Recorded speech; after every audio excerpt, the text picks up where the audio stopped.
And this happens too sometimes. Inadvertently. Okay. Oh, yeah, that's on purpose. Yeah, it happened after you left, and then Bill had to come in, and the guys ran in and got Bill, and it was a mess.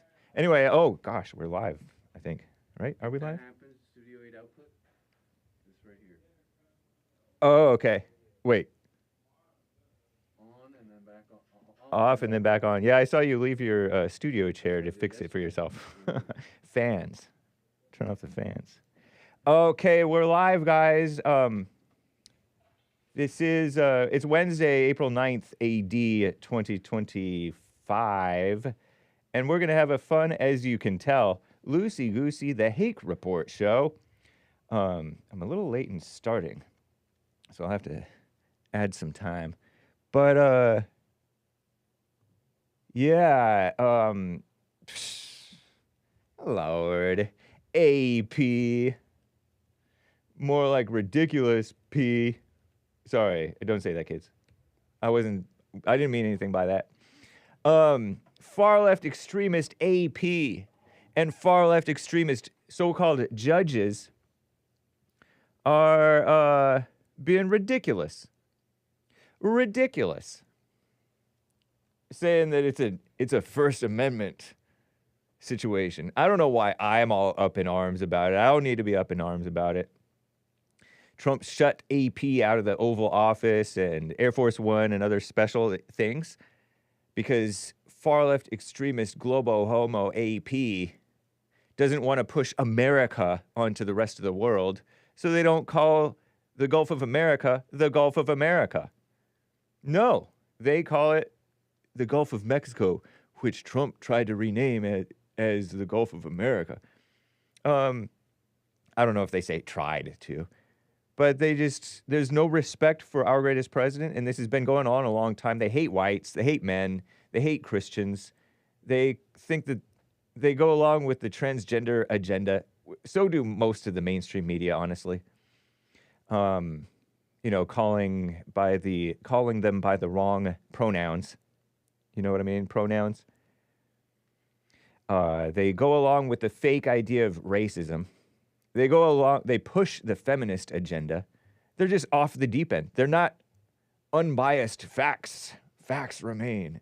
Policies change, but facts remain. So I think that what the solution is to watch how Trump handles far left extremist, off the deep end, liberal, communist, same thing. You guys don't know that. Some of you do. AP, Associated Press. Noise artist Hake trying to be a little bit slicker with the movement, but I'm not totally slick with it. So that's interesting. What's up, Jesse Lee Peterson rating the stream? Thank you, Age of Inversion and Pastor Chatelet. Am I live on punchy.tv/Hake? Good morning, Jim in Alaska. Yep. Yeah, I'm live on Facebook and other places. What's up, guys? I will read your super chats. If you'd like to super chat, buymeacoffee.com/The Hake Report, or whichever one you prefer. Man, oh man, oh man. Another thing that is on my mind this morning is that there are these ride share or home share apps. You know, people tend to discriminate against black people. Did you know that? They do. Do you hear me? I'm admitting that people tend to discriminate against black people. And there's a reason for it. And that reason is, all too often, there are problems. We've had problems here, right? Well, I saw this footage, and they get all up in arms about it. These like Ubers, like, oh, delete our app if you're for racism, something like that. Be quiet. And Lyft, these are rideshare apps. You go, it's basically a taxi, except less professional. But just as expensive or worse, maybe, nowadays, because of the evil government imposing. But,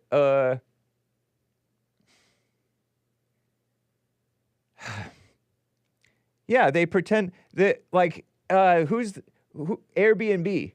They brought evil Eric Holder on. Eric Holder to solve the discrimination against black people situation. A lot of Airbnb people who bring people into their homes or their property and allow them to stay for a night or several nights or whatever, and sometimes for a party, sometimes for a little social gathering, sometimes just for a vacation. They're traveling, and sometimes they're a problem. They have no respect for the place. They party, they break the rules, and all kinds of stuff. And so sometimes, I guess, people are discriminated against black people. And so they bring in evil Obama Attorney General, so-called, want to brainwash the public against guns, pushing anti-whiteness, never prosecuting the blacks and the liberals, only prosecuting the independent-minded people and the conservatives. The evil anti-justice Eric Holder, bringing him in to deal with the situation as PR mess. But then you see these videos. There's this video of this young lady, I use the term loosely, who is handling a pistol, an actual gun, it looks like. Her finger is on the trigger. Poor trigger discipline, you gun people. And she's sitting in the back seat of this car with this little bit older, fatter white man wearing a mask. Maybe a male liberal, I don't know. I don't know when this was. He's driving and she's pointing this gun at him, joking and laughing, and somebody apparently is recording her on a cell phone from right sitting next to her. And this is floating around on Twitter, on X. Somebody tagged me on it and JLP on it, JLP Talk on X. The Hake Report on X. She's laughing and thinking it's a joke, pointing the gun at him with her finger on the trigger. I don't know if it's loaded or anything, but it's like no wonder they don't want to bring some people in here. Remember a couple of black girls, 13 years old, I think, killed.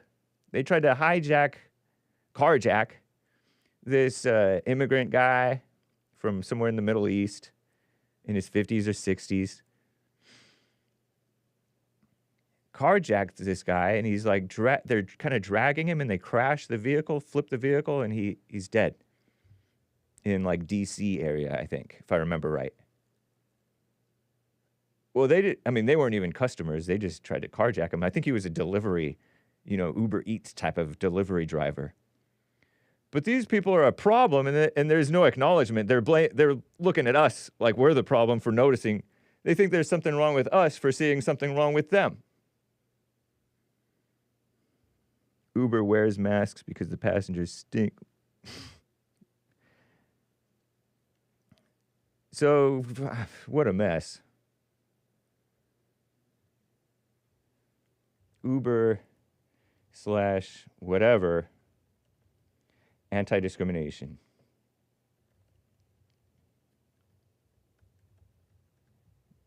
So, pray for the blacks, pray for your life, pray for your safety. But shout out to the blacks. We love the blacks here. On the Hake Report, if we love anybody, we're Christian. We love everybody. But not in the worldly love, hopefully. Not in the worldly fake love that goes along, mama love, that hippie love, right? At least that's not the right type, that's not the real love that we're supposed to have. The fake mama hippie look the other way at evil and appease and kiss up and stuff like that. It's not right. That's not right. By the way, real quickly, this is music to my ears. Let me share with you guys Hake Printify, hake.printify.me. And then I'll get to your calls. And, we'll get on with the show. But let me show you. If I go over here, Hake. Now, I just put them up. I am remiss in not putting them up. I put up like a little mildly attractive, and it's a relatively new design. Look, I put a queen there. And it's not a white woman, although it looks sort of white. It is not necessarily a white woman.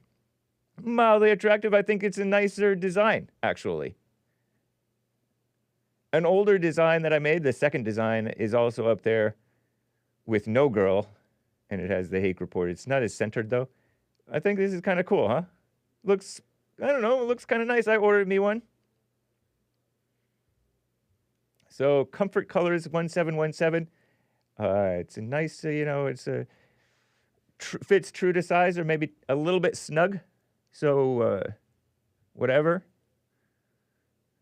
I think that I've been, how I've been complaining about how these shirts fit. Sometimes these mediums are tight. I think you guys were right. You guys are like, oh, it's because Hake's belly's getting bigger. I'm like, what? No. I did notice my face is getting a little bit bigger. So, but I think you guys might be right, actually. Every now and then, when I get fatter, I'm like, my pants are shrinking. All of a sudden, after like years of owning pants, these different pairs of pants and shirts, I'm like, man, these are shrinking. Idiot. The Hake report, la la la, and it's girly. Oh, there was somebody who requested child clothing. And they're not all like gay colors. There's black, right? Look, black, white. So some of them I like to be colorful, bright colors, neutral colors. Request a color or request a kiddie outfit. A lot of you people are family men and women who have children, and you want your babies to wear Hake clothes. And so let me know which design you want in a baby outfit, and hopefully you can get a hold of me, and hopefully I catch it. Or, I haven't made any mugs yet, but we have all these different designs now. Here's the other mildly attractive design with no girl. Mildly attractive, the Hake report. I think that one is cool too. So get yours. Get yours. And I think you guys are right, too, that I should probably be wearing large. Greggatron is like, just work out, Hake. Just lift weights. He didn't say work out. I don't work out. I exercise. But lift weights and get bigger, and you'll fill out the shirt. It's funny. I wear a medium, and it fits about the same as Joel's large fits him. Terrible. Anyway. I can't really dilly-dally. I could, but hake.printify.me, okay? Let me see what we can do over here. Oh, Lordy. It's 1-888-775-3773. Don't you like this vibe? Doesn't this make you nostalgic?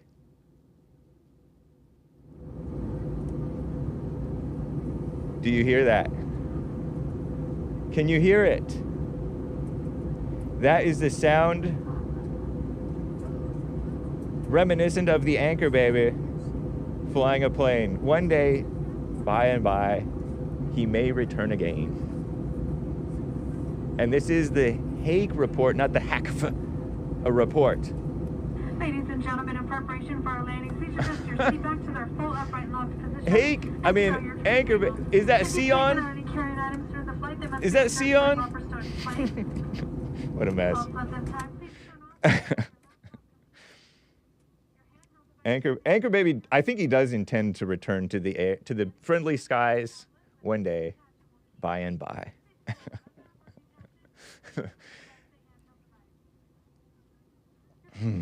Man, oh man, oh man. Okay, so it is, once again, it is 1-888-775-3773. And it is buymeacoffee.com/the Hake report. But anyway, guys, whew. Let's just get right on with like almost more than 15 minutes later. The pipe down, stewardess. Show! 1, 2, 3, 4. Oh, it's the Hake Report. The Hake Report. La la la. Oh, it's the Hake Report. The Hake Report. La la la. Hey guys! Oh, it's the Hake Report. The Hake Report. La la la. Oh, it's the Hake Report. The Hake Report. La la la. So, how you guys doing? I am fine. Doing just fine. And, nice. I would like to get to a call or two, guys, before we get going into some of these stories that I wanted to hit. David in Ocala, Florida, is on the line over here. David, thanks for calling and holding, man. How you doing? All right, Hake. It's great to talk to you again, buddy. Yeah, thanks for calling. Yeah, just got back from the dentist, man. Oh, boy. I got my teeth cleaned and had to get a cavity filled, so my whole side of my face is numb. Well, you sound okay. Yeah, I'm doing all right. Listen, I called because I caught a clip. You know, I don't agree with everything Jesse says, but I got to agree with this.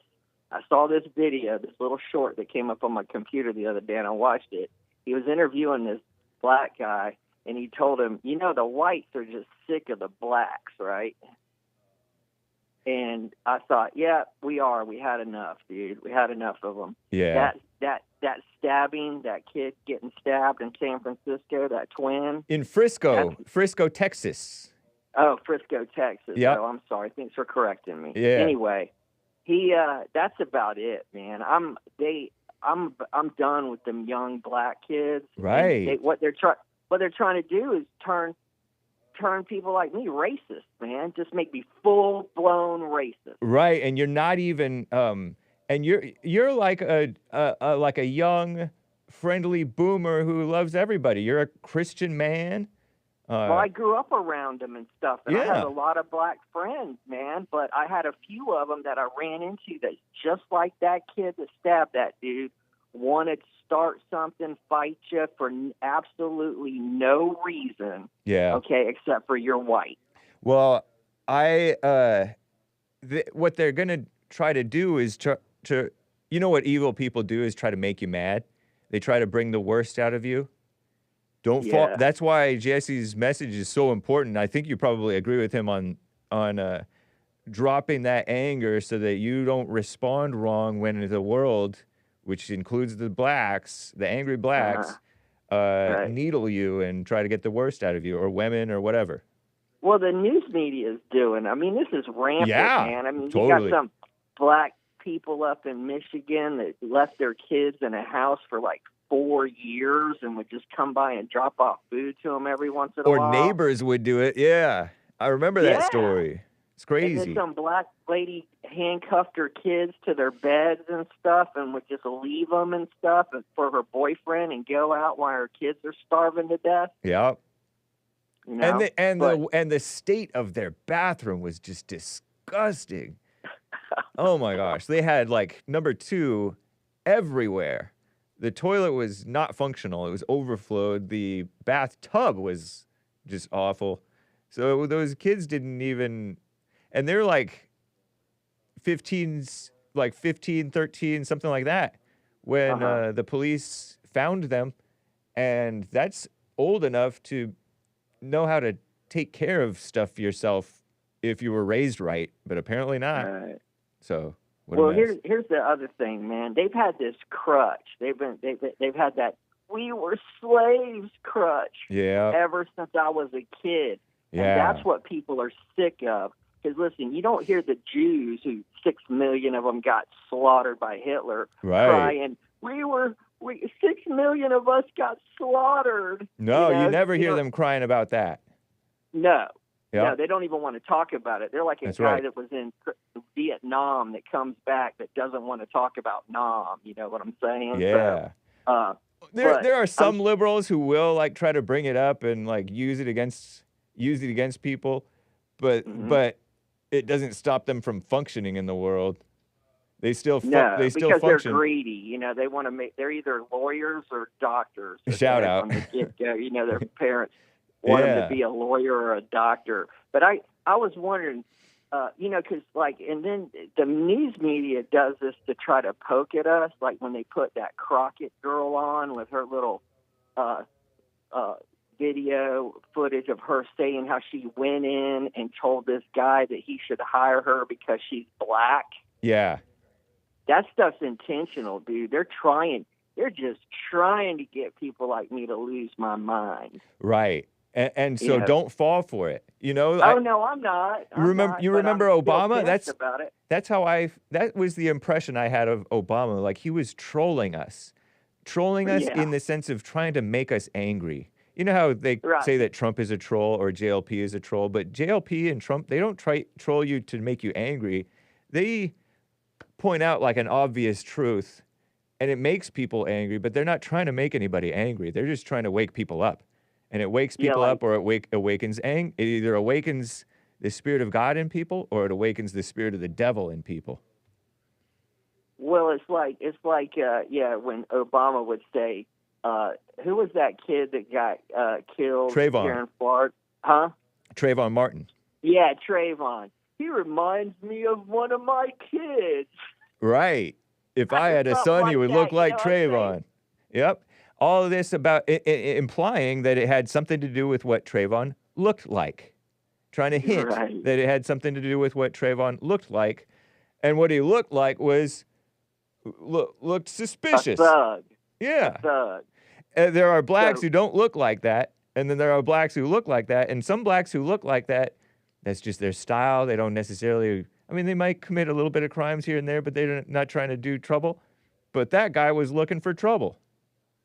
Well, so was the kid that stabbed that kid because it was raining, and I think that's why he went up underneath that tent. Yeah. And he was like, he probably had that attitude, that iga attitude they got. No, Whitey's not gonna, you know, it's like these people that you hear, they say, no white boy can ever beat me. I can't let no white boy beat me. You ain't gonna beat me because you're white. Okay, talking about like in basketball or sports or whatever it is. I mean, they're so delusional, dude, about that. And yeah, they are. Most of them are better athletes. I give them, you know, the credit where credit's due. I mean, you don't see no like DEI in NBA or the NFL, do you?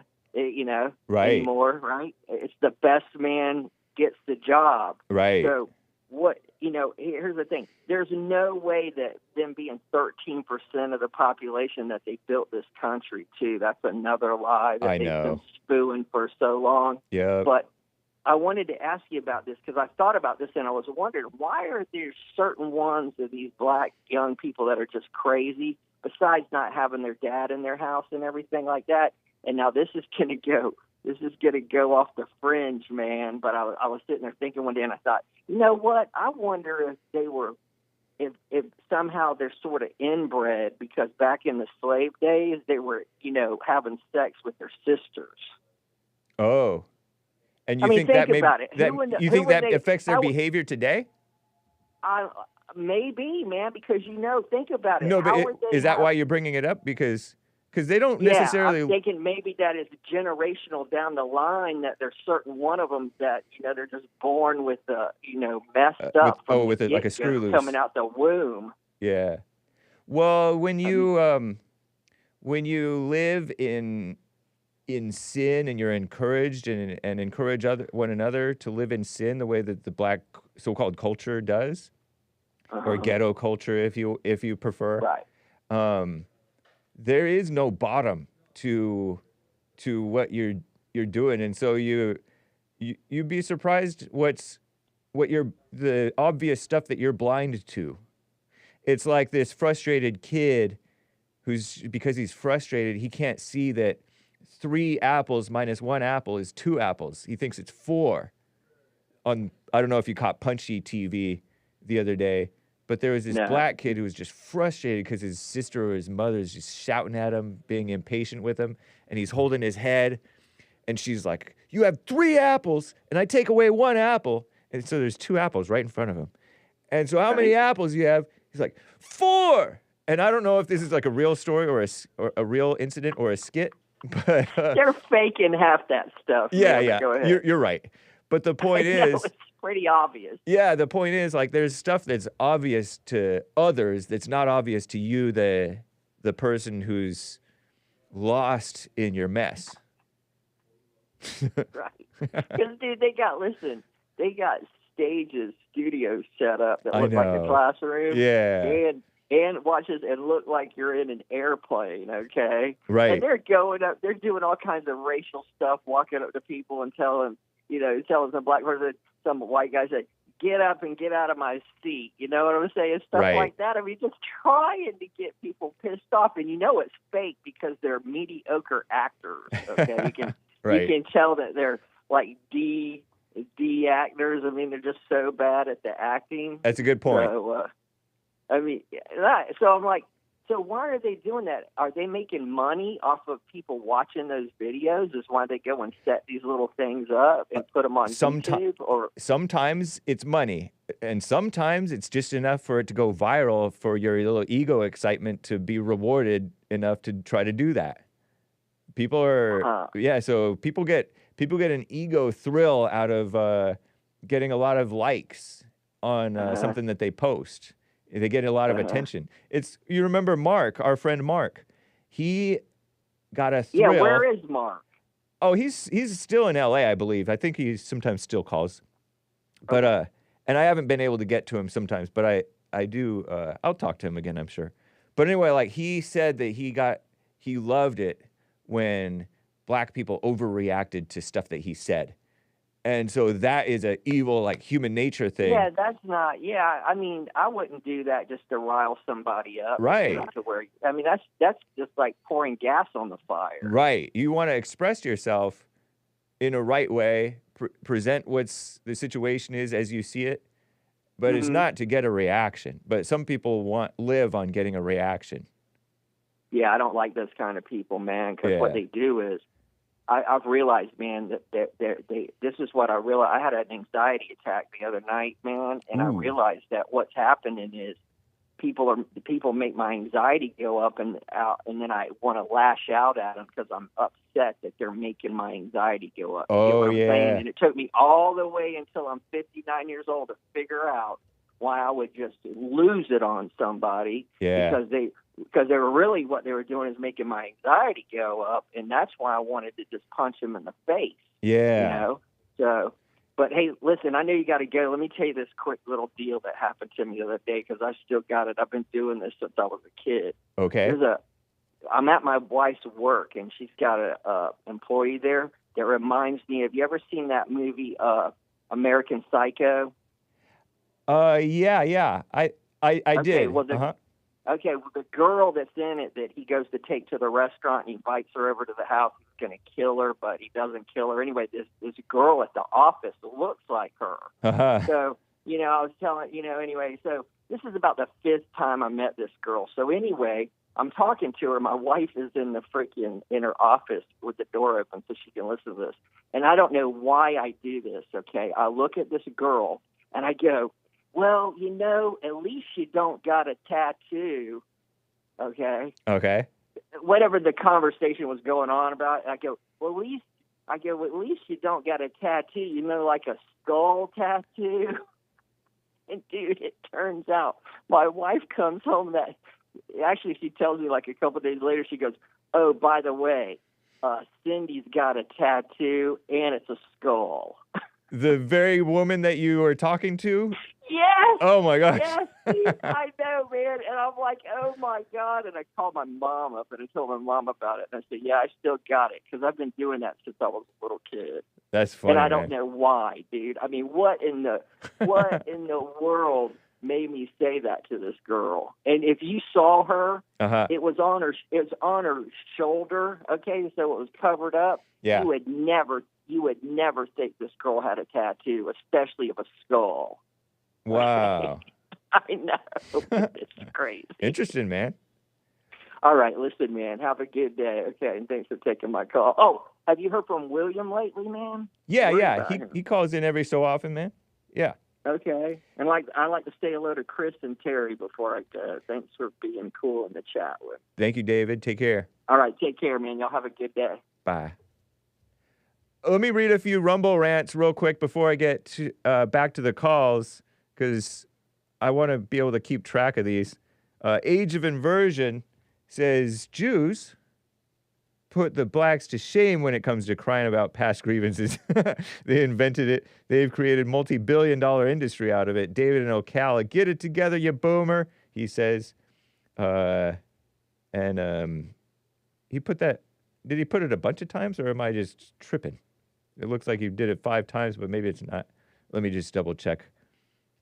It's partly why I went right to it, but it was pertinent, so I'm glad I did. Let me see. Account overview is how I can check the past super chats, I think. Yeah, okay, cool, nice. Right on. Thank you, Age of Inversion. Yeah, I know, I was chuckling as I was agreeing with him about, you never hear the Jews crying about the thing.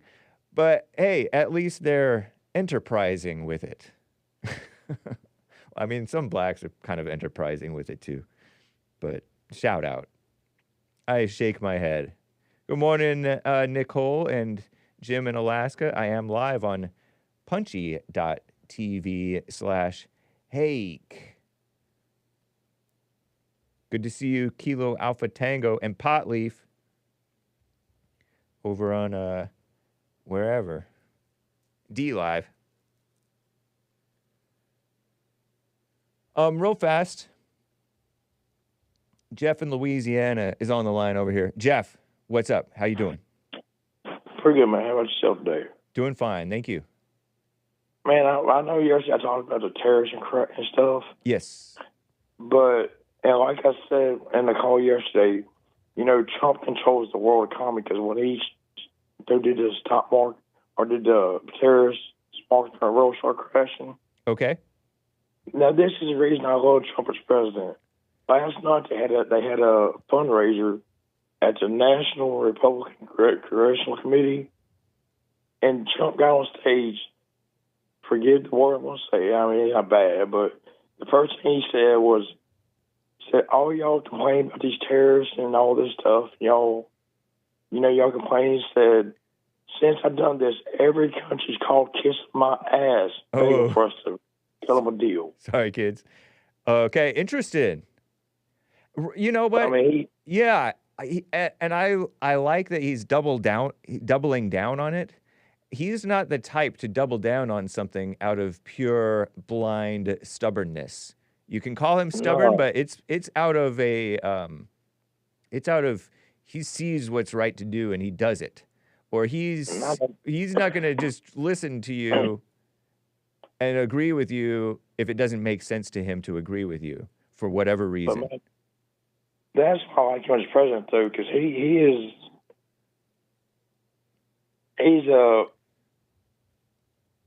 proven himself with all the money he's made through businesses.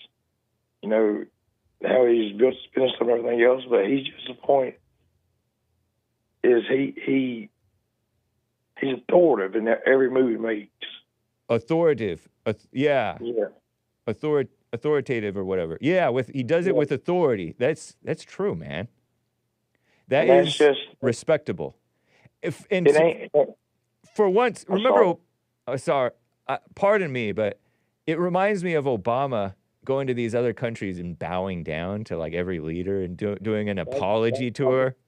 This is the reverse of that. This is righteous strength. It ain't where he comes out in the news and says, you know, like if you had Obama or Biden there right now, they come out, if they would ever say something like Trump said, as soon as they walk off stage, they run back to their dressing room or whatever and call China and apologize. That is so funny, Trump man. Don't do that. And Trump don't do that. You know, he says, you know, well, fine. Well, another thing about it is we only import like, I think 13 to 16% of the products from China. Yeah. And why do you always say when something breaks, cheap Chinese crap? Is that what Trump says? Trump says cheap Chinese crap? Or me? No, I'm saying like normal people, like when we buy something and it breaks, we all says cheap Chinese crap. No, but no, I mean, that was hilarious. He said that, and he said that on stage in front of everybody. He said that, and that was just hilarious. Right on. And I was going to tell you about that. I don't even want to watch it. It's funny. Maybe want to watch it. That's cool. Thank you for the tip. Okay, man. Have a good one. All right. You as well. Take care. Please, sir, I'll make a deal. I'll do anything. I'll do anything, sir, Trump mocked just hours before his sweeping reciprocal tariffs were imposed, mocking world leaders that he claims are begging for a deal on tariffs, according to The Independent, far-left UK outfit. Trump brags about world leaders are kissing my A and celebrates the great Hannibal Lecter at NRCC dinner. What's the NRCC? That sounds like a Republican-type thing. National Republican Congressional Committee's annual fundraising dinner in D.C. yesterday evening. These countries are calling up kissing my bleep, says Trump, to negotiate deals on tariffs. And then the reciprocal tariffs went into effect at midnight. They're dying to make a deal. And he mocked the tariff deal supplicants, the beggars. These other countries pretended to be them as he pitifully pleaded in a simpering voice. Oh, shout out to the English. They know how to describe stuff. Daily Mail. I thought it was because Daily Mail was a sleazy tabloid outfit, but I think it's because they're English. English people, they have great English. I don't like how they spell things sometimes. I don't like how they, whatever. But shout out to them for how they write. Whew. Pitifully pleaded in a simpering voice. Is that too many adjectives, Lin Yenshin? Please, sir, make a deal. I'll do anything. I'll do anything, sir. Uh-oh, they split an infinitive, though. Scratch that. English don't know how to write. Trump failed to explicitly mention, you mean explicitly to mention, or to mention explicitly which countries were allegedly attempting to cozy up to him. You could easily have put to mention explicitly which countries, but you put to explicitly mention. Who wrote this? A Zoomer? A millennial? Mary Poppinfuss in San Francisco, and James Liddell. Is that the same spelling as Eric Liddell? The great runner who would not run on the Sabbath? He called Sunday the Sabbath, I think. You know, from Chariots of Fire, the runner guy, Christian. This is bothering me. You guys remember Eric Liddell, a Scottish missionary and runner, running to win the prize. The story of Eric Liddell. January 16th, 1902 in Tianjin, China. I guess his parents must have been something like a missionary as well, I guess. I don't know. And died in an internment camp in 1945 at the tender age of 43 or something. Whoa, I didn't know that. In an internment camp. I didn't know that. Eric Henry Liddell, a Scottish sprinter, rugby player. Wow, rugby. That's manly. Oh, because he was a sprinter, and sprinters are not just withering, skinny cross-country runners, distance runners. Sprinters are strong and athletic, and rugby is not. Rugby is sort of manly. And Christian missionary, born in Tianjin, China, to Scottish missionary parents. He attended boarding school near London, spending time when possible with his family in Edinburgh. Somebody help me out. Died at the tender age of 43. How? Why? That's total side note.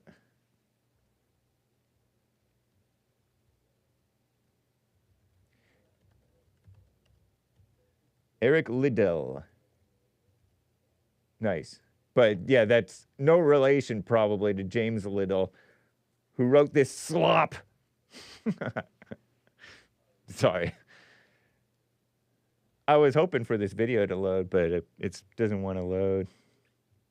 I don't care about that. You guys know how Trump talks. Very entertaining. Like the blacks. Shout out.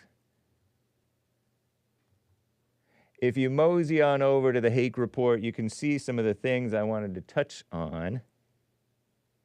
But in the meantime, let me get to at least one more call. Mark in Los Angeles is on the line over here. Mark, thank you for calling and holding there, man. What's up?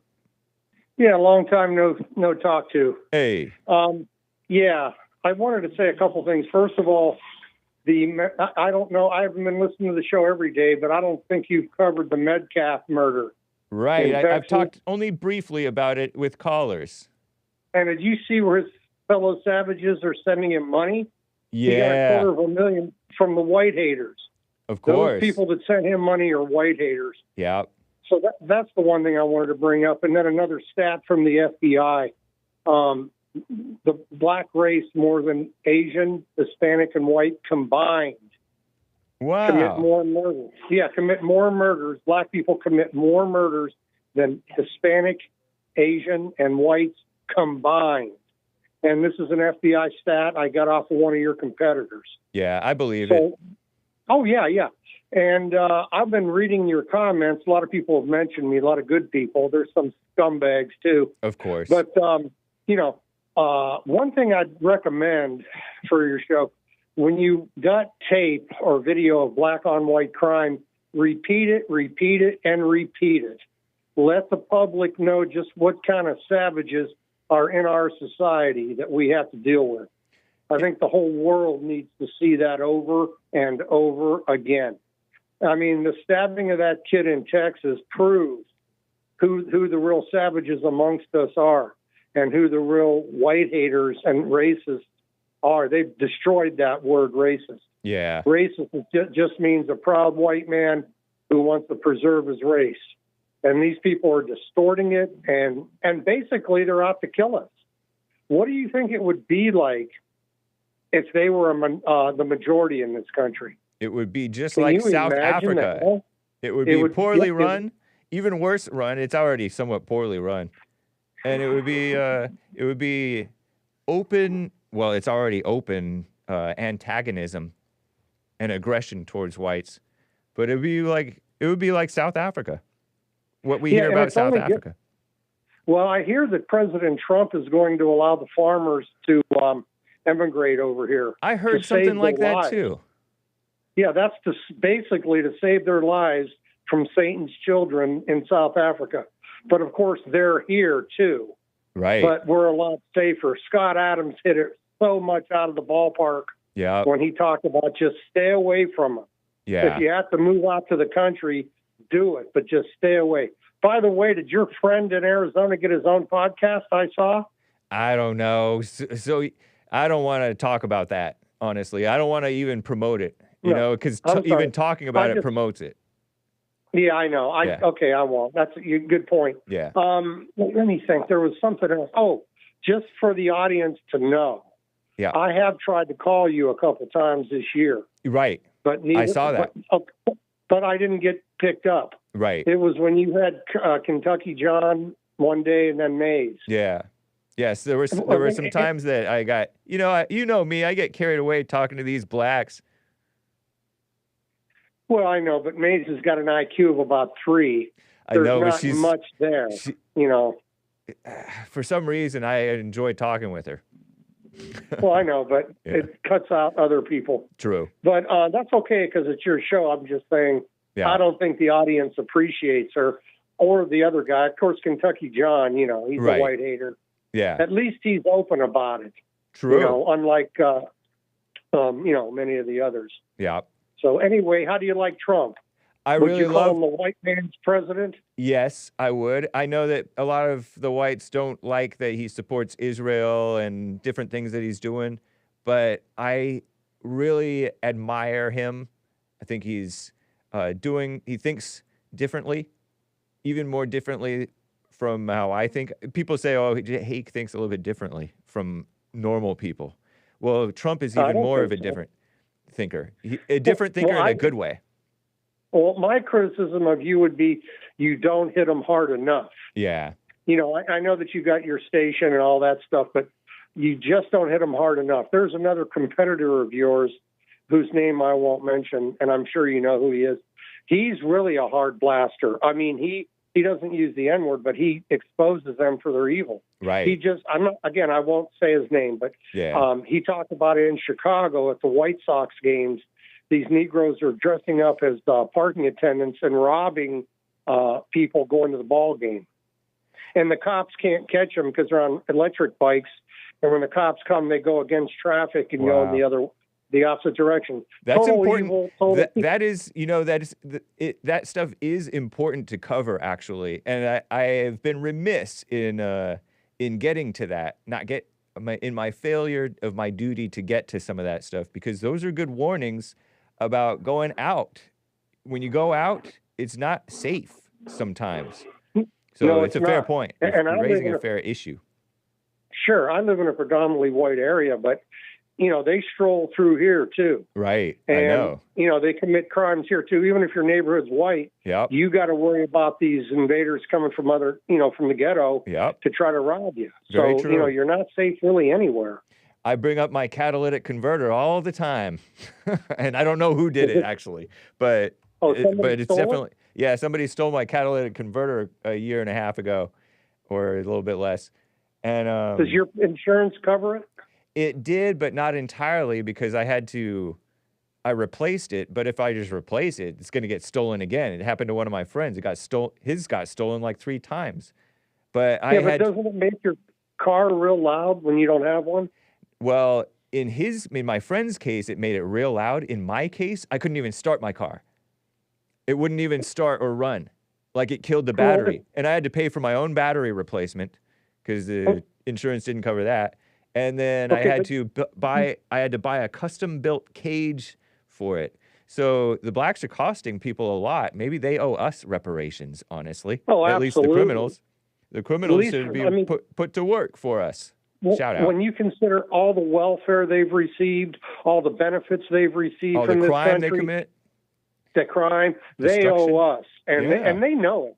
No, I mean, they know they're evil. They know it themselves. Right. And they just don't care. They just don't care.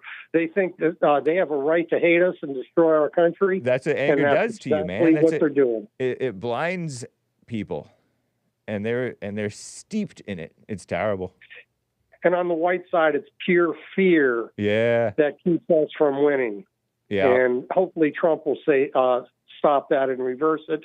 But I love Trump, and I hope he gets a 3rd term. Nice, man. Good to hear from you, Mark. So, you too. Thanks again, Hake. Have a good day. You as well.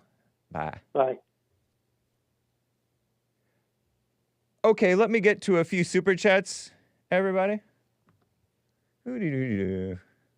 Over on buymeacoffee.com / the Hake Report, I did see some came through. Shout out to Greggatron once again and Lin Yen Chin. They're some of the good ones. They're black, by the way. Greggatron there. Angban Art, I believe I read that one, yeah. Popcorn says, I listened to your commentary with Hayden, Haden, no I in Hayden, actually, about the situation in Texas in which the young man was stabbed at a track meet. Terrible. Hayden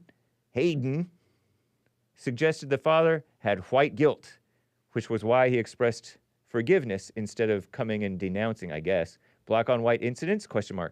No, man. It wasn't the forgiveness thing that Hayden took issue with. There was a statement around on here, let me see on X. I wonder if I can find it on short notice.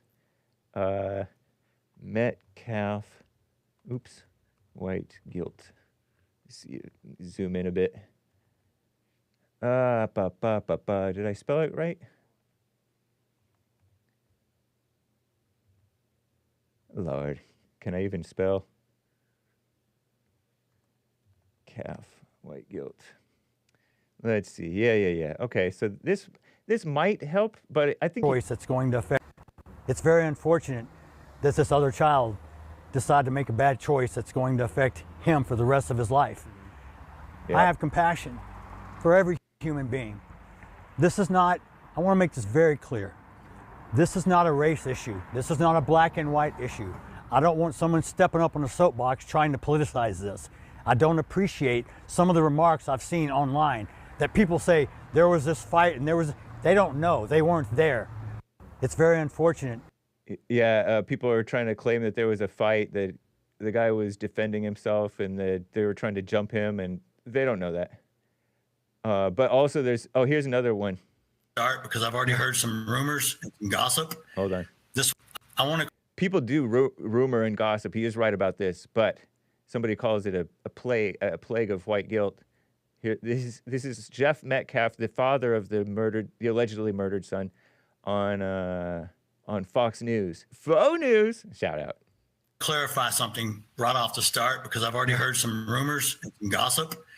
This was not a race thing, and this is not a political thing. Please do not comment if you do not know what happened.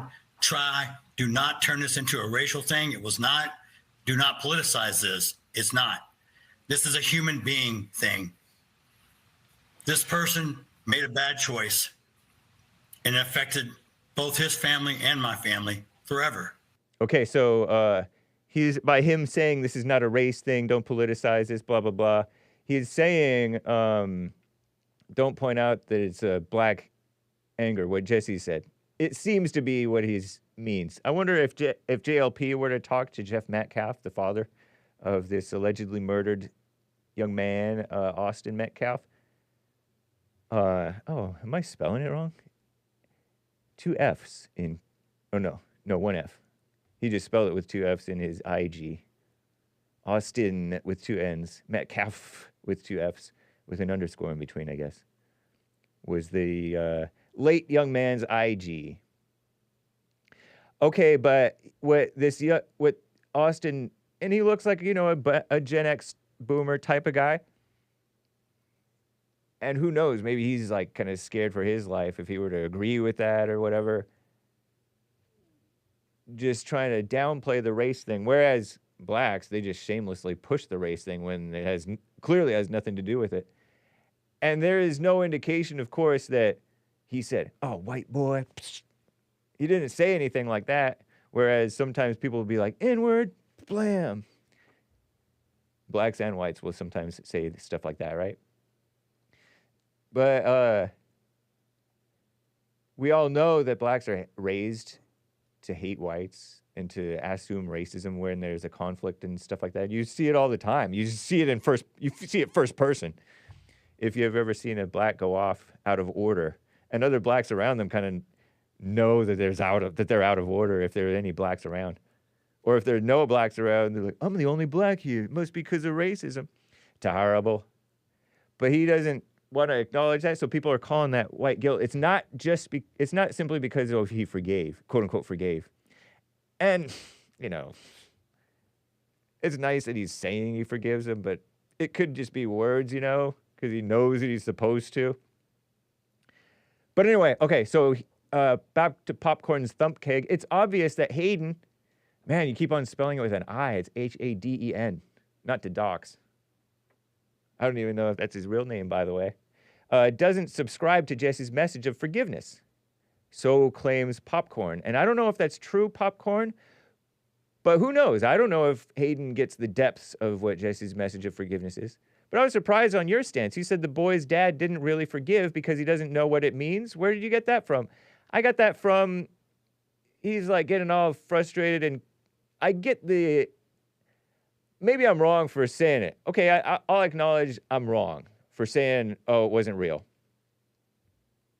But when somebody is so quick to say, "Oh, I forgive," I just go, get out of here. Forgiveness isn't something you say on the street corner, "I forgive." All the Christians are like, "I forgive." You don't know what you're talking about. It's just the Christian lingo. It's Christian, what is that thing? Virtue signaling. You're signaling that this is what you're supposed to do, so you're just doing it to set an example or to look good or something. But I'm admitting that I'm wrong because I don't know what this man is. He seems irritated at the people talking. Of course, people are going to talk and yap, but he's a Gen X boomer. He doesn't understand that.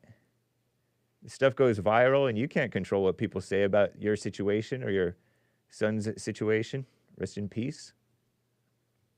So I got that from my imagination based on how the Christians talk. Popcorn. Yeah, and it's not obvious. It's not so obvious that Hayden doesn't subscribe to Jesse's message of forgiveness. I think he does agree with it. I think he did forgive his parents, if I'm not mistaken. Okay, it seems to me, I could be wrong, that when it's white on black, you're all on the forgiveness train.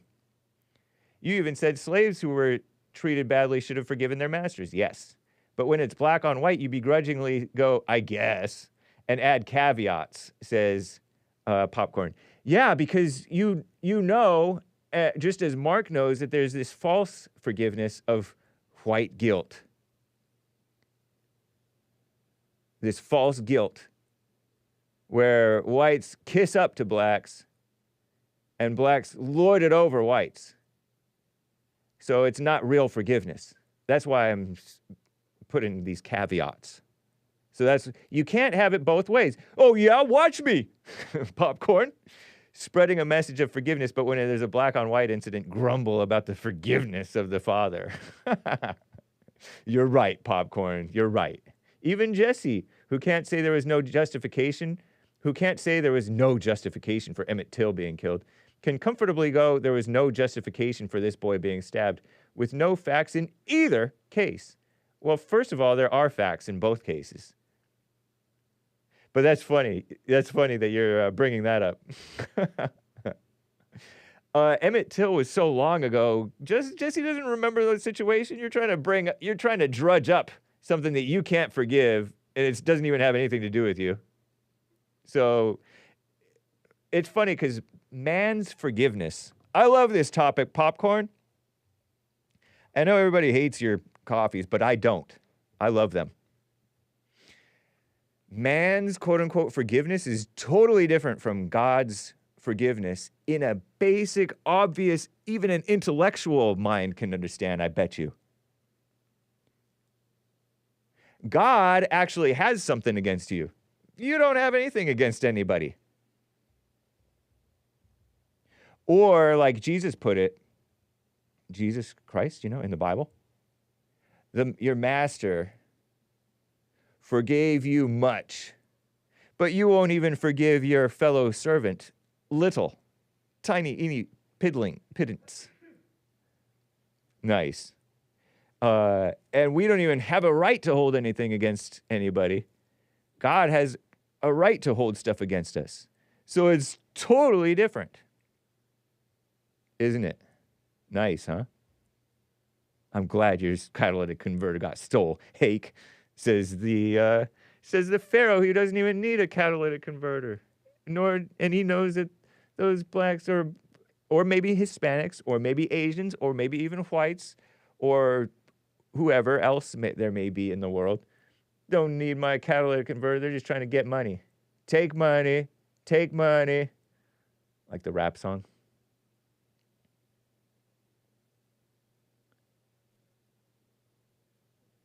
Nice. Shout out. Thanks, Popcorn, as always. So cool. Forgiveness. Austin Metcalf thingy. Daddy. And a super chat from Greggatron. Beautiful Greggatron. He's fit.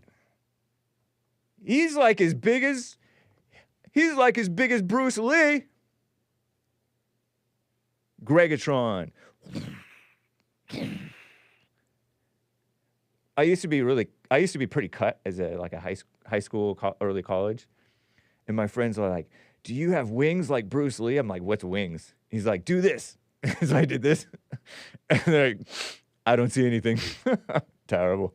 But Greggatron, freaking fly away in those wings. All right, guys, it's the Hake Report. Today we're going to be talking about Chuck Norris. We're going to talk about tornadoes and earthquakes. We're going to talk about dolphins. We're going to talk about metabolism and nutrition. We're going to talk about AOC. I'm going to get to all your calls and super chats. Let's just get right on with the show. Thank you, Greggatron. I didn't read that exactly word for word, but very kind. Greggatron and Popcorn, both black, with very different outlooks in life, I think. Both Christian, I think, perhaps. Nice. You know who else is Christian?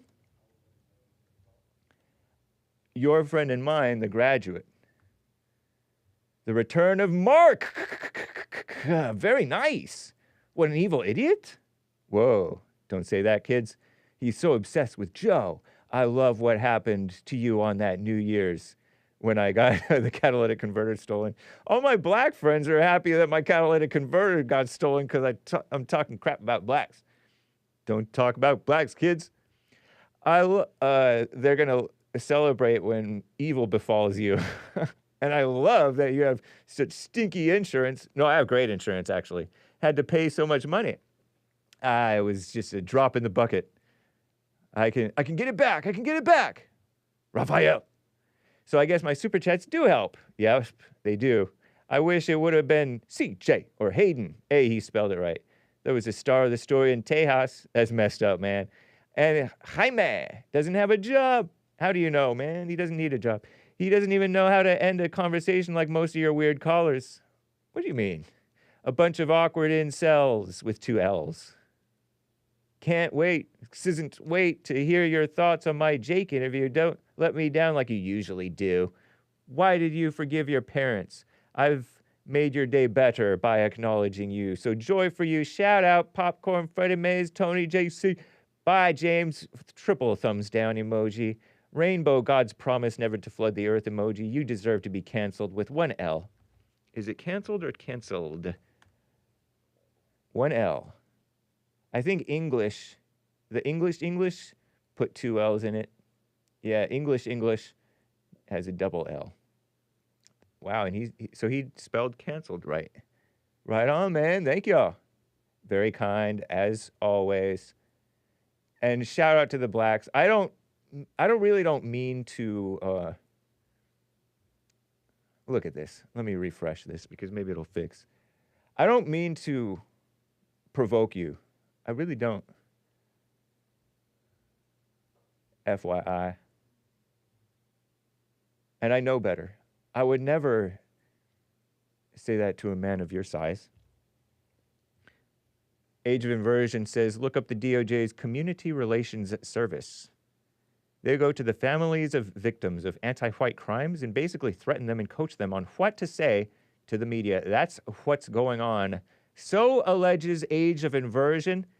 And are you sure of that, or are you just speculating based on what you've heard? Age of Inversion. I don't know that this is true, but you know, I remember my mother coached me on what to say. Remember when Hake got lost in the forest? No, you don't, because you didn't know Hake back then. Some of you do. Some of you did.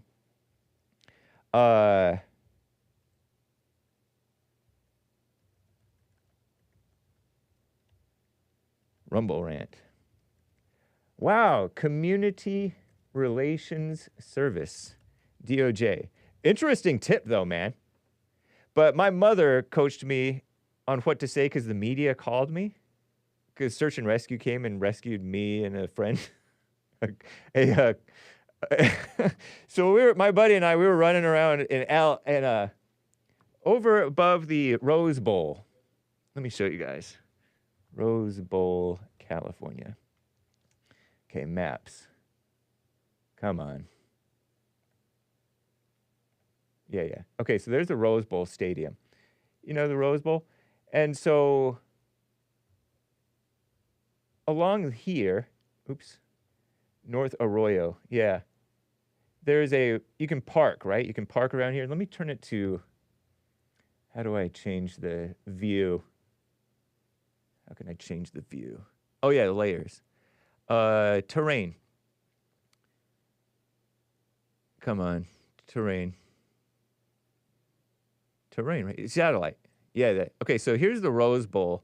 We're looking at a satellite view of the Rose Bowl. And down here is a field around which people run and walk and stuff and play, in which they play. And you park here, or most of the time, actually, we park over here, Pasadena City College, down in this parking lot. And then we jog up this trail. There's a wash right here, right? You zoom in. This is it's like a river. It's a wash, okay? It's a wash is a river that's, or a stream or whatever. I mean, it's man-made sometimes, but sometimes they're actual natural rivers that are paved over with concrete. And alongside the wash are trails from which you can, up which and down which you can run. You can run down here, down past the 134 and all that, or you can run up north of the Rose Bowl, up through a golf course, up into the hills, past this freeway thing, up into the hills somewhere. And my friend and I, we missed a turn. Okay, so we went several miles up into who knows where. It doesn't look like we actually got that lost. I don't know, somehow or another, I don't know where exactly. It was called Bear Canyon or Dark Canyon. I think we got up into here probably. El Prieto Canyon. I don't know. It was around this area. We missed a turn or something.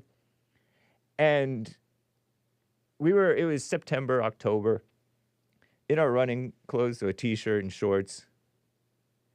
And we had our knees inside of the t-shirt, kind of trying to sleep back to back and wake up in the morning and jog back home. And we drank some of the water running in the stream, the water running between the rocks. Supposedly it's more, you can get poisoned, but supposedly it might be a little bit more filtered. But we were thirsty and we're like, oh, let's jog back in the morning. But no, search and rescue came and they picked us up and then brought us back. And we just climbed up on a knoll because it got really dark. Like, I don't feel like going in there. So we were up in this area, and it was kind of fun. But anyway, the point is, my mother told me after the police and search and rescue volunteers helped us, just make sure you thank the cops and be positive toward the cops because the cops are getting a lot of negative press nowadays. And this was the year 2000, 1999, 2000. Probably 99. And so that's what I just kept on doing. So you might be right about that age of inversion. You might be right about that. That the father has been coached. My mama coached me, so mama government, mama DOJ, community relations service, without Trump's knowledge probably, went and told the guy not to say what happened. Thank you, age of inversion. Interesting, quite possible. But also, it doesn't take much convincing for a normie boomer Gen X guy to be a white lame-o, not acknowledging the obvious truth that these blacks, so violent. Hake getting lost. Oh, Lord. Hake was 40 at the time. I wasn't even 20. I wasn't even 19. I was 18. And it was fine. This was over spring break a few weeks ago.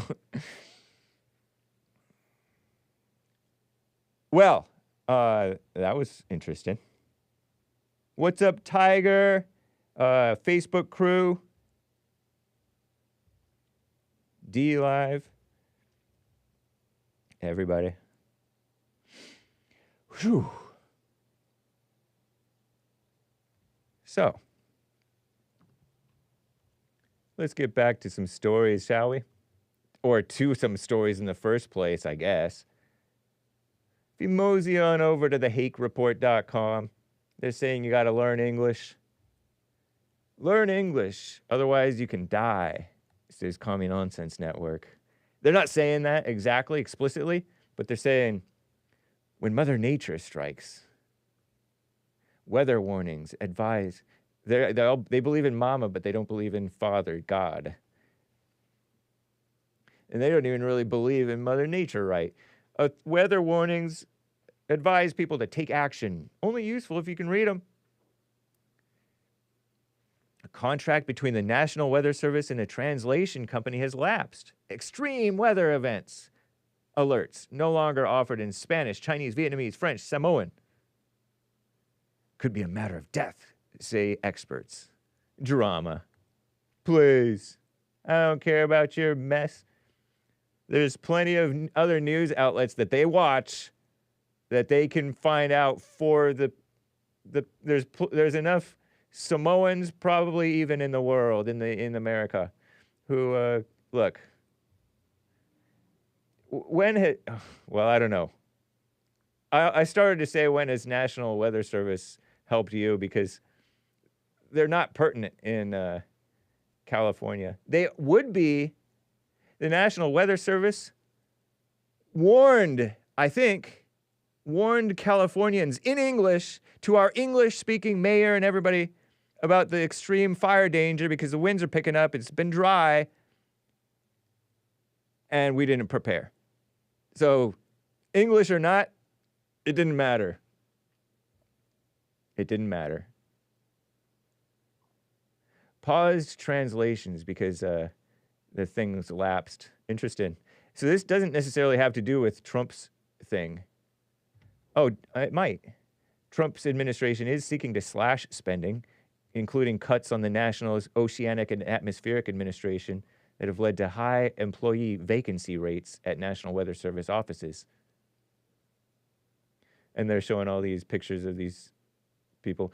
You know, the mainstream media reports on this stuff, and there's, like I said, there's my friends who are like their mothers only speak Chinese because they don't go out, you know.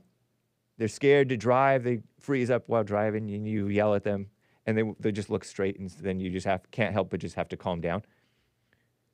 Those Asian drivers, shout out. They get their news, okay? They get their news in Chinese. They'll be fine. Calm down, expert mamas. That's a remarkable shot. That's crazy. But other than that, California only has you don't really get much warning with earthquakes. We don't really have weather that much. Every now and then it hails, which is fun. It's like little bitty hailstones. So that's the news on that. Very cool. There was that mass shooting in Virginia at a townhouse complex. One of our listeners is from that area, from, I forget what it was called, Spotsylvania? Unknown suspect or suspects on the loose. Crazy. IRS resignations, that's exciting. Multiple IRS resignations. Is Trump going to get rid of it? I've heard listeners tell me that Trump is going to get rid of the IRS.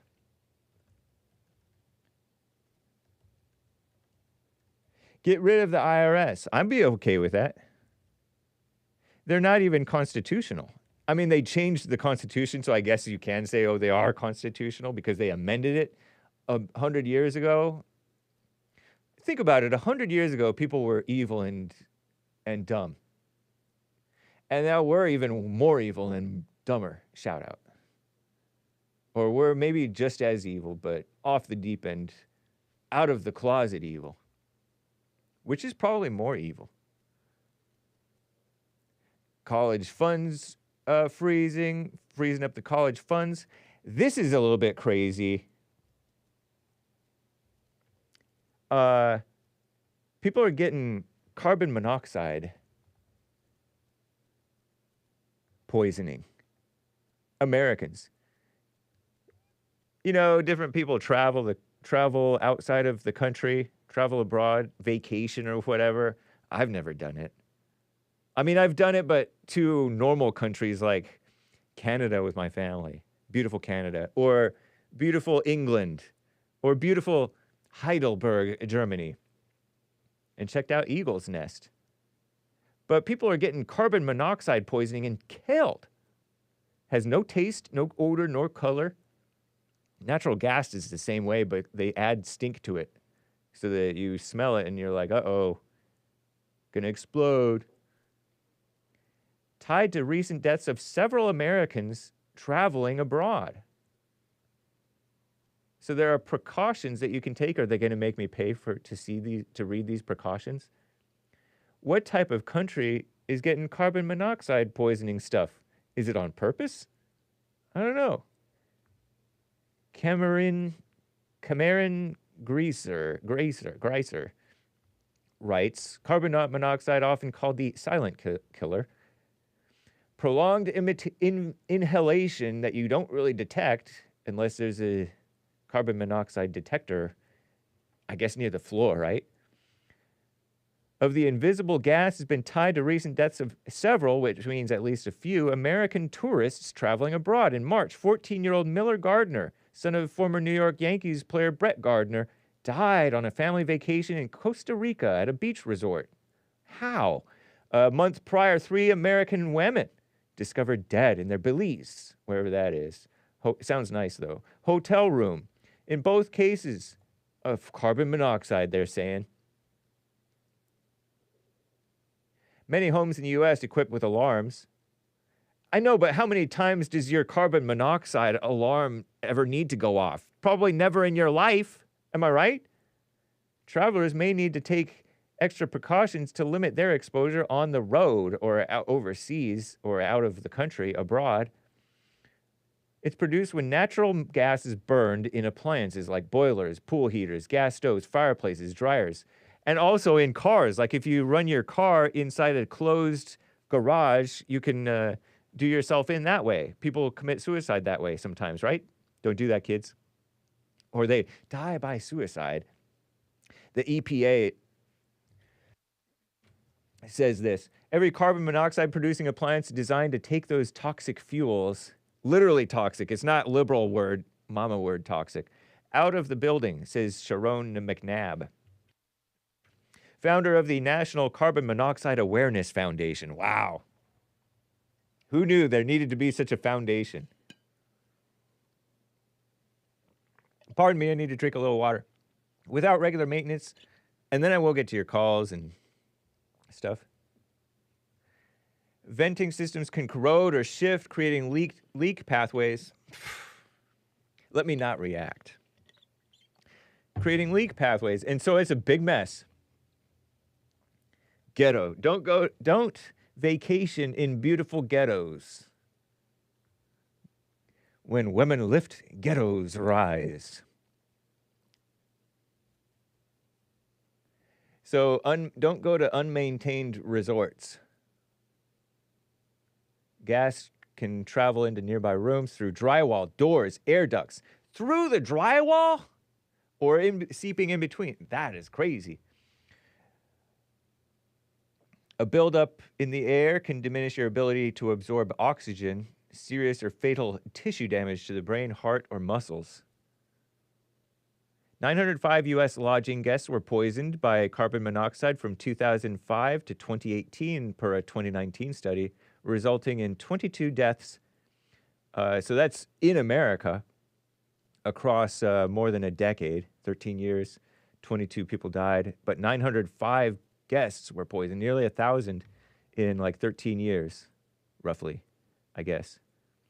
So preventive medicine reports. But abroad, I guess some of those numbers are higher because America has a little bit in the way of standards. Europe is supposed to, right? This probably doesn't happen in Europe. Europe is sort of overboard with their standards, but maybe not. But the detect, I don't know. That's crazy, man.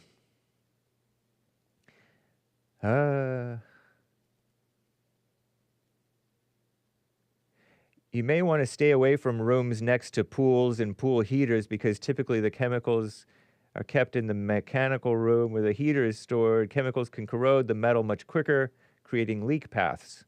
Wow. If you're not totally confident in the answers you get, play it safe. What a mess, huh? Portable alarms are battery or outlet-powered, pocket-sized devices capable of monitoring CO. I guess that's carbon monoxide. C is carbon, O is oxygen, but it's monoxide because it's only one, whatever, thingy. These things, what are they, atoms? I forget what they're called. Molecule, no, whatever. I forget my science. I wonder if is my science teacher still alive? I liked her. TSA permits, blah, blah, blah, blah, blah. Oh, TSA permits traveling with carbon. Get rid of the TSA while you're at it, Trump. They don't do anything. Or do they? They do more harm than good. Or do they? Because there's things that do harm and good. Plastic, for example. I think it does a lot of good. But it does some harm. You get your microplastics, terrible. They want to ban. Do people want to ban it? The UN does some so-called good, but I think they do more harm than good. They're worth getting rid of. So, watch out. Carbon monoxide. It's crazy. All right. I want to keep things moving, actually. Believe it or not, Denny in Bulgaria is on the line over here. Denny, thank you for calling and holding, man. What's up? Are you there? Oh, no, that's not Denny in Bulgaria. That's Danny in the UK. Hey, Danny. How you doing, James? Hey, doing well. How are you? Good man, good man. Nice. Can you hear me okay? It's okay. It's okay. Yeah, we'll put up with it since you're from overseas. Yeah, good man. Yeah. Do you know, James? Do you know in England they call people who are called James Jimmy? That's the same over there. Yeah, it is. You know what? Your phone is pretty bad, actually. Yeah. Oh, crap. Crap, he said. Can you hear me now, mate? Yeah, I can. We'll put up with it the best we can. Okay, mate. Thanks for your patience. Yeah. Yeah, people do call me. I used to be stubborn as a kid. I didn't like the sound of Jimmy. It sounded sort of babyish, and so I wouldn't answer to Jimmy when I was in like kindergarten and preschool. I wouldn't answer to Jimmy. There were only a few people in my life whom I ever allowed to call me Jimmy, and now I'm okay with it because there are people who, there's like grown men who are called Jimmy, and it sounds kind of cool actually. So I'm okay with it, but nobody generally calls me Jimmy. But you can call me Jimmy if you prefer. That's all right. What about Jimbo? Jimbo? Oh man. I don't like that as much. I prefer Jimmy to Jimbo, but Jimbo's okay. I mean, I'm fine with it either way. I understand who you're talking to, at least. Yeah. Okay, mate. White people always want to call people by a nickname. Always. Yep. Yeah. Shout out. We in England we put a Z on everything. So if you're called Barry, you'll be called Baz. Nice. You're called Carolyn, you'll be Kaz. Come back to the phone if you can. It went away. Yep. What about now, mate? All right. That's better, yeah. Yep. And that brings me on to my point, mate. I heard you the other day mention the name Cracker. Yes. Where does that come from? I don't know that anybody really knows. Some people say that, I mean, what I used to think was, the first time I heard it was like after high school. I was like in college, and some Asian girl brought it up. You know, because white people like plain things like crackers, very plain sort of food, maybe, I don't know, or snacks, and crackers are sort of white, like some of the crackers are white, or maybe it has to do with cracking the whip. But I don't really know. You know, the slave drivers are white and they crack the whip, so whip cracker. I don't know. I don't know where it came from. Right, because what I've heard it from as well is normally the blacks call the whites crack. Right, and I didn't know many blacks growing up, and so I never heard it. Right, so you don't get white people over there calling each other crackers like you get the blacks calling each other niggers. Right. Sorry, kids. So what was that?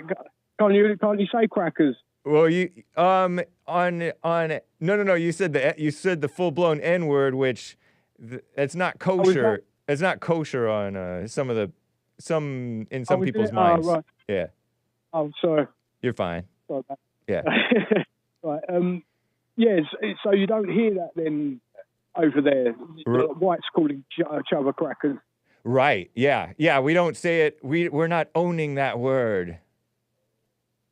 Ah. Okay. Yeah. All right. Interesting. Yeah. I'll have to keep investigating it, see where it comes from then. Sounds good. It's good to hear from you, man. Yeah. Good to hear from you, James. Take care. Like listening to your stuff, mate. Mind how you go, mate. Take care, man. Cheers, mate. Bye, mate. Bye. A great guy, Danny from the UK. It does roll off the tongue. Okay, Alex in California. Let me plow through these calls. Alex, how you doing? Hey, white people really do love giving each other nicknames, huh, Hake Bear? Yeah. And I said that because there are whites who call Jesse Jess. Jess? Yeah. So that's why I brought that up. So I'm going to paint a picture for you, and I want you to hit me with a truth smackdown. Okay. All right. So not a whole life story, but played in bands and toured, did all that stuff for nearly 20 years. Got canceled by Antifa from the entirety of the Northern California. So I can't play shows. Wow. It's been about 2 years of that. So I've switched over now to just posting. I have a band, or I have a one-man band project that's signed to a label, but I'm also like doing a YouTube thing on my own. Yeah. And it's never been that successful. I got about 160 subs, and it's slow to grow. I actually have to pay money to just get the videos to go past my subscribers. Oh, wow. So it's a tough gig. Right. And yeah, like in my opinion, how I feel is I don't really like YouTubers. I wouldn't consider myself a YouTuber. I consider myself more a musician who needs a vehicle or a platform to put material out. Right. And yeah, like I get lumped into, like you said, people getting a thrill out of posting. So I just wanted to know, am I still satiating my ego by having the need, like I have a need to serve or perform, I suppose, as a musician. I don't want to feel like I'm doing a 6-hour day of practice just to play to my studio by myself to nobody. Right. It feels like a waste. Yeah. And as a musician, I feel it's like a duty to serve and perform. So where do you think I'm landing on the spectrum? I think it's practical, man. It's worth putting that type of stuff up. And maybe it takes off, maybe it doesn't. Some people, even a few, may find it useful. If it's not taking up, like eating up a whole lot of your life. Because if it's eating up a whole lot of your life and you're not getting much out of it, then maybe that's your indication to let it go. But if it's not that much trouble, it may be worth plugging away, and down the road, it's helpful to you as like documentation, or it's helpful to others. I think of it like a catalog of my material, basically. Yeah. Somewhere to have stuff at. Because there are people who have a small channel and it takes off all of a sudden, or they have a small channel and it just stays small, but it's useful to them. And But I have a friend who's he's been pretty much involved with it since I've started it. I discussed pretty much a lot of it with him. But we talked about people who count likes and views, and thankfully I'm very aware of my thoughts from listening to you guys. I never fell into that. And it's weird. Like I love writing the music, recording it, and videoing it. But once I post it, it's like I'm over it. Right. It's very weird. Yeah. I don't know if that's normal either.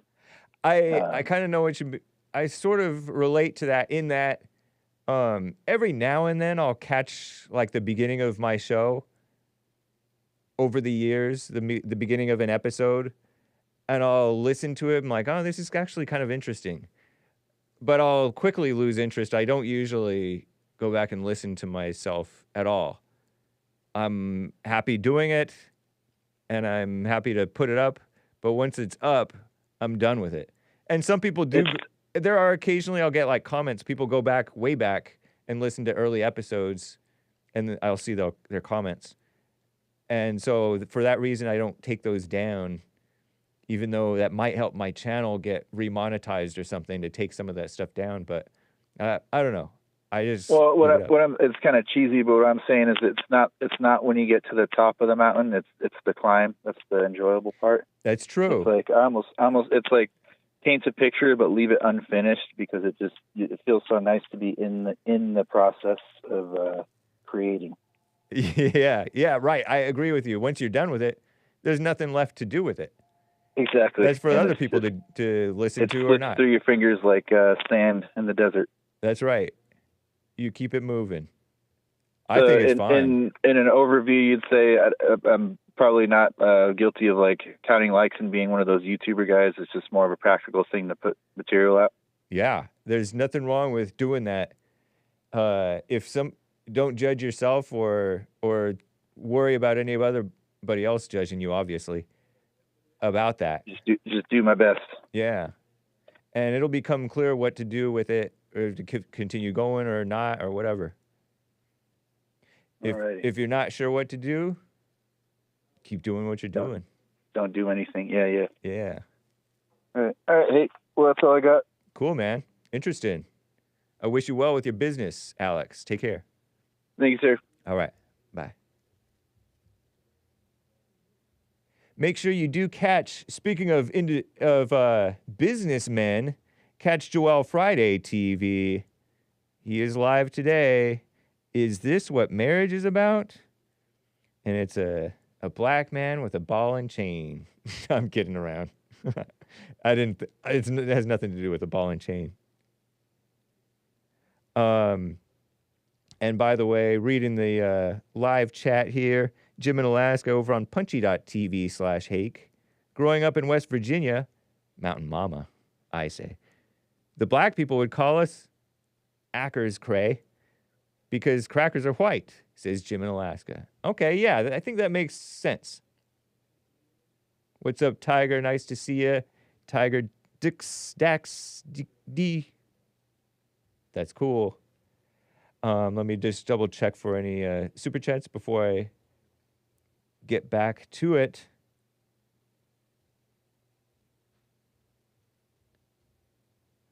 Oh, man. Sometimes Rumble, I just have to like refresh the Rumble feed because it'll repeat comments and it'll repeat super chats over and over and over again. Nice to see you, Jules, Age of Inversion, T-Fly Monkey, and the rest of the people. White Man 14 over there. So yeah, let me send you guys the Joel Friday info just to make sure that you do see that, because I recommend his show, Joel Friday TV. Check it out. Check it out. Even if you're a Rumble snob, just because he isn't on Rumble yet, cut him some slack, you know? He's a mainstream type of a guy. But mainstream guys are sometimes worth hearing out. I say.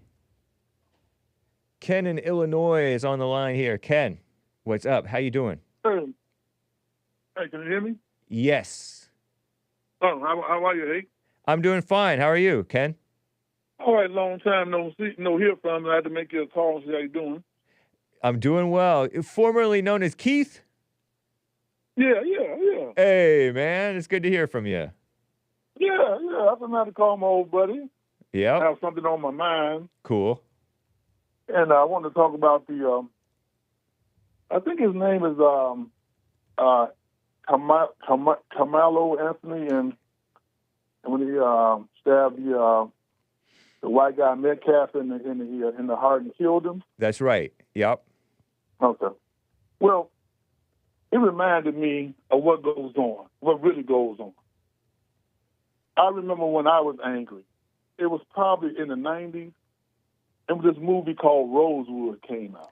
And it was about, in Florida, the blacks were, minding their business, and the whites supposedly got jealous and killed the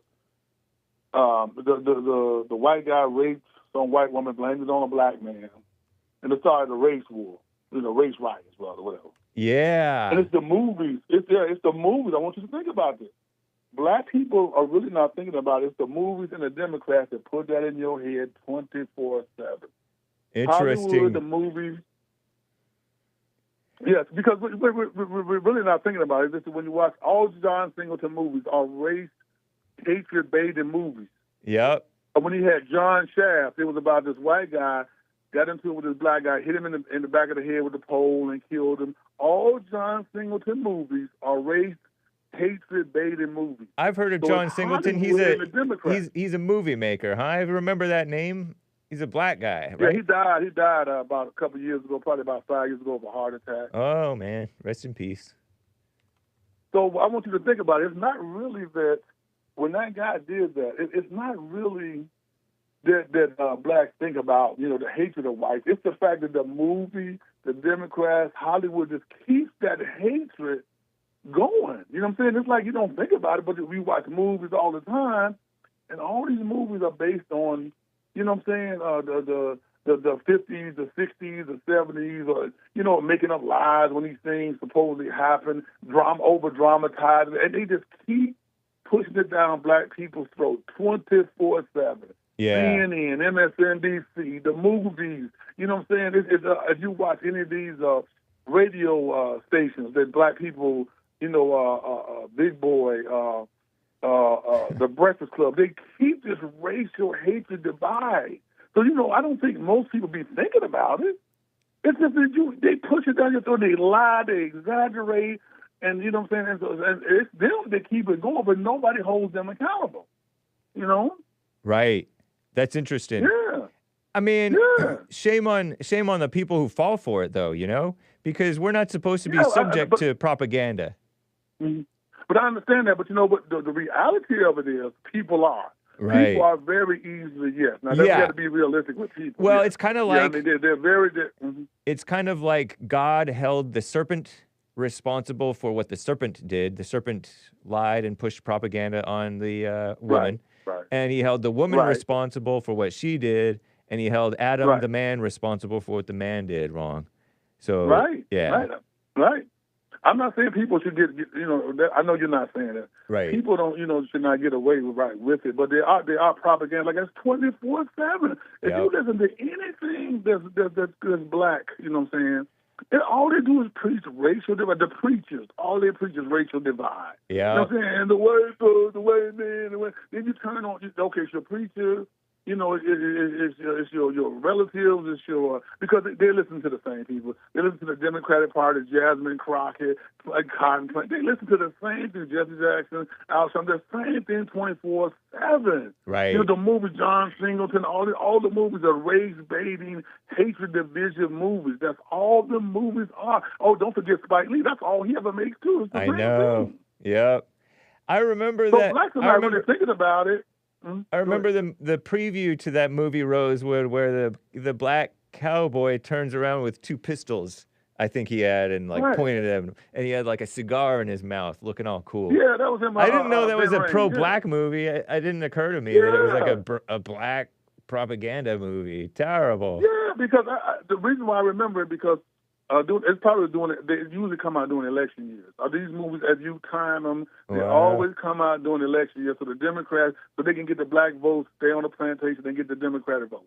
That's Yeah. If you go back in history, you will see all of them come out during election years. Wow. They do. Yeah, pay attention to it. And so I remember how angry I was when I saw Rosewood. And you see these movies over, and higher learning.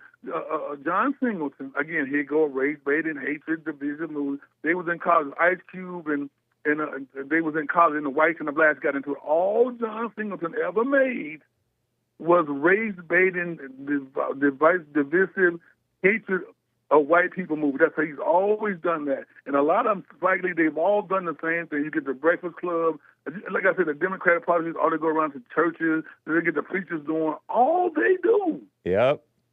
is make black people hate white people. It's not That's true. It's not all black people's fault. It's not. It's the propagandists, the people that make the money off of it. Now remember, they're not doing this because they're not doing it. They don't hate white people. If you look at most of the black people, like John Singleton, he's there now, but he lived in an all white neighborhood. If you look at Spike Lee, all white neighborhood.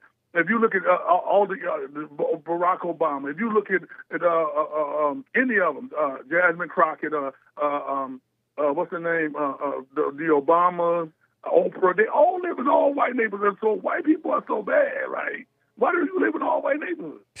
It's a con game. It's propaganda. It totally is. It's a mess. Yeah, but they make millions and billions of dollars. I know. From the liberals using that. I mean, from Hollywood, they don't do it for free. Right. But who suffer? It's the black people in the neighborhood. You know what I'm saying? Go to your job angry because they white. Now you lose your job. Guess what? The Democrats ain't gonna help you pay your bills. Your car repossessed.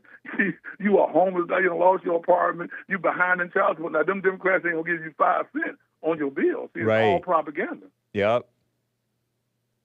And What so a when mess. you see these black people, they react. When they see the cops, they overreact because they've been propagandized 24/7. I mean, as soon as you turn something on, if it's anything to do with black, right? TV, preachers, no matter what media you get in, if you turn on the black media, anything, it's all divisive and all race bait and hatred to white people. And I would guarantee black people that go out here and act like you're having a seizure, and a crowd of people. 9 times out of 10 people, white people go come and see if they can save your life. Yeah, Maybe interesting. you might get one black. Listen, you might get one black out of 10. No, I'm gonna say if it's a 50 people, you might get 2 blacks out of 10. The rest of the 40 ain't gonna be white people. That's true, man. That's true. Yes, that's true. So I'm not giving them no excuse. But when that guy stabbed him in the heart, he's been propagandized by the Democrats. The left for 24 hours a day. Yeah. If you turn on anything, any black movie, anything, it's divisive. You know what I'm saying? And hatred. I mean, the preachers, the politics, they all are in on the movies. They all are in on it. That's why these people are so angry and so hostile and so hateful, because I was caught up in that, like I said, for about a month. And I thought about that. If I would have lost my job and lost my house and my vehicles and my son, I'd had to pay back child support. They would have gotten my vote, but they would have never done nothing for me, for lying to me, making me hate somebody that didn't hate me, making me, full of anger. And I want you to just feel like you want to kill, or you want to hurt and maim somebody because of the lies they've been telling you all your life. True. What a mess. So I want to hold them people accountable. They all in it. The preachers, the Democrats, the politicians, the movie industry, and the music industry, they all are in on it. That's right. They can't help but believe lies when you're Right. angry. Especially when, like what JLP says, that anger in the home is a setup to be fooled by the world. Yes. By Yes, Satan. that's true. Yep. That is so true. That is so true. Because if you look at these college campuses, like white liberals, okay, they are so full of hate from their parents, and most of them come from single parent homes. The mother's so hateful the man can't stay there. Yeah. You know what I'm saying? But they come from hate, so now the Democrats get to use that hate to flip it on to make them hate anything good, to hate their fathers, to hate anything good, to hate Republicans, to hate jobs, to hate to hate civilization, to hate God, to hate like a nice summer day. They just hate. So you can take that hate, and now you can control people with the hate that you gave them. They'll justify it. too. It's Yeah. crazy. Yes, they will. Yes, they will. So I just want to make sure everybody knew that to listen to. No, it's the movie, the music, Democrats. They all are in on the people at the top. I know who they are, and everybody know who they are.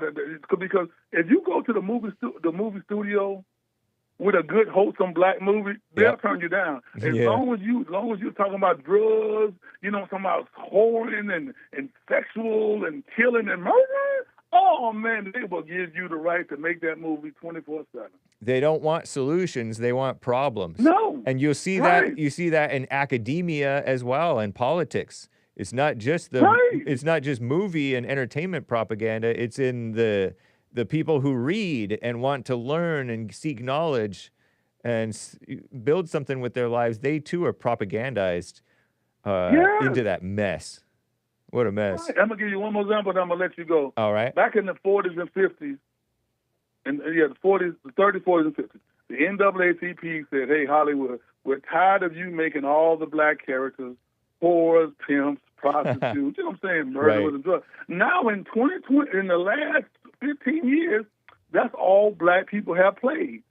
And then NAACP give them awards for playing drug dealers, murderers, pimps, prostitutes, and whores. Terrible. That's all they play. If you look on any black movie, all you see play the same character. You either a drug dealer, a murderer, which goes hand in hand. You got your prostitutes around you, whore. You got the liquor and the drugs, and you got the gambling. You got everything debauchery. But now, not the NAACP, they celebrate that. What you resist persists. Because you're misdiagnosing the problem. They're thinking that the problem is, prostitution and children out of wedlock and teen pregnancy, but those aren't the problems. Those are symptoms of the root problem, and they never get to the root. And they're like, after people seem so cheap and petty going after the symptoms, you're like, what's the big deal about sex out of wedlock? And so then they just keep on doing it. They're like mock the Christians and the older people because their values don't make sense because they don't have the root of the values. They have just the face of the values. Right. Yeah. Right. And I'm gonna tell you the real problem with black people. Well, one of the major ones, And stay close to your phone so you come through loud and clear. Oh yeah, I'm sorry. Thank you. The biggest problem, one of the biggest problems they have is they're always looking for somebody to enslave them. You know what I'm saying? It's like it's in their DNA. It's like it's in their DNA, and it's like I know they come from Stockholm slavery like their ancestors did. But, they run to the Democrats. They run to the crooked preachers. They run away from anything good. They run away from accountability. Right. They always run. And if you think about it, during the Civil War, do you realize that 80 to 90% of them fought against abolishing slavery? Nice. They were so in love with their masters that they helped them, Is that true? get guns, to feed them. They fought to stay on the plantation. Interesting. Yeah, I mean, that makes a lot of sense, honestly, because they were good, loyal people. Because if you still see it today, you still see them running to the Democrats in poverty, in poverty cities, full of crime, murder, mental illness, disease, death. I'm talking about debauchery. They still run to the same Democratic Party that their ancestors fought to keep them enslaved. Nothing has changed. Yeah. What a mess. Interesting. Yeah, so... Well, the Democrats today are worse than the Democrats from back then. I wanted to say hello to you, too. And I just thought about saying, let me, express why the reason it is, you know what I'm saying? And now I got to say it, and I just want to say hi to you. Well, it's great hearing from you. Ken, you go by now instead of Keith. Yes, sir. Thank you, man. Yeah, that's mine. All right, man, you take care. Hey. You too. Ken in Illinois. A great call. Great call. We are approaching the end of the hour here. I know, Hake, it's not even 10 till, it's like 11 till, but I want to make sure that I wrap things up well for Joelle Friday TV. So let me do a once over for any remaining super chats. I do see callers who want to get on air. I will try. I'll do my best, but I don't know if it's wise. It would be wise for me to take a call with 5 minutes to go because I have to end at 55. El Alacran gave me a lemon. Thank you, sir. A lemon is a good thing. A lemon is a good thing here on the Hake Report. We're all caught up on the coffees. I believe that we're caught up on Streamlabs and Ko-fi, ko-fi.com/the Hake Report. James Anton Hake on Cash App. Thank you once again, Tim Scott. You know me. Apologies for, excuse me for being remiss in reading the Cash App the day of, few days later. Lord have mercy.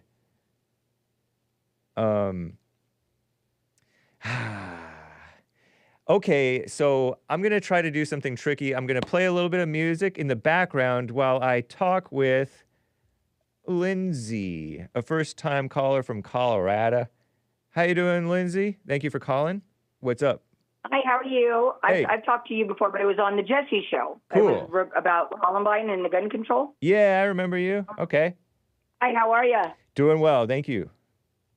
Okay, so basically, random question for you. So my thoughts were, what does everybody think about the public schools? The school that my children go to, their schools are a little different, like we've discussed in the past. I don't agree with a lot of things that they do.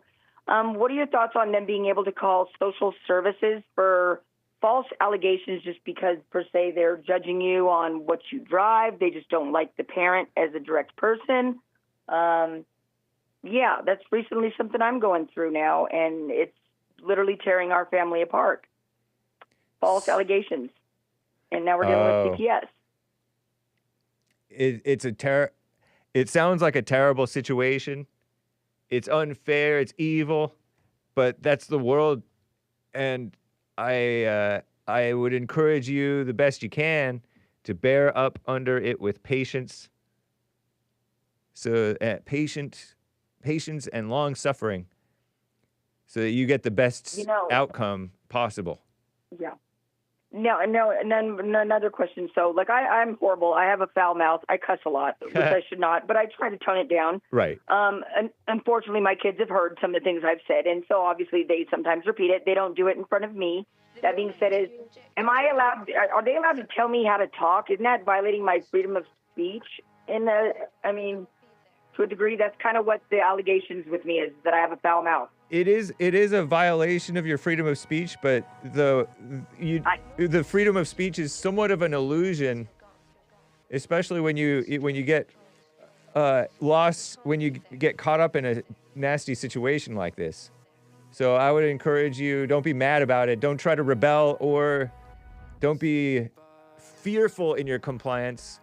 Just see what's right. Yeah. If it's right to comply, even if it's maybe unfair, then just comply. You know? Not because of the intimidation that they're trying to do on you, but because it's right. But because it's right to comply, it's sensible to comply for the best outcome for yourself. It's kind of like not saying the N-word. We should have the right to say the N-word. Yes, of course we should. But for most of us, it's right. It's just not nice. It's right not to say the N-word in most of the situations. So just don't be rebellious. That if you're rebellious, you're still being controlled by the people who are trying to get you not to do something. So yeah, and that's why I'm literally waiting on some calls from some attorneys, because I don't want any of my rights violated, and I know that there's a lot of rights that do get violated in these particular situations, And so I'm not saying anything right now at all. Like, I figured if I don't know what I'm talking about, then I'm going to be quiet, Right on. I got to wrap it up, though. Good to hear from you. I'm glad I got to you, Lindsay. Let's talk again sometime. Thank you so much. You have a good day. Thank you. All right. You as well. Bye. Bye-bye. Okay, guys. Peace in the Middle East. Or at least in your hearts, if you're lucky. Or if you are...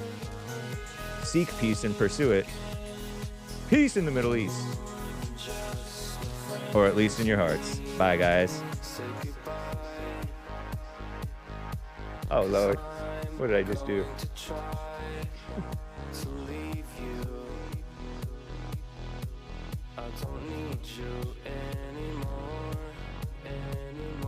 Why should I waste my time?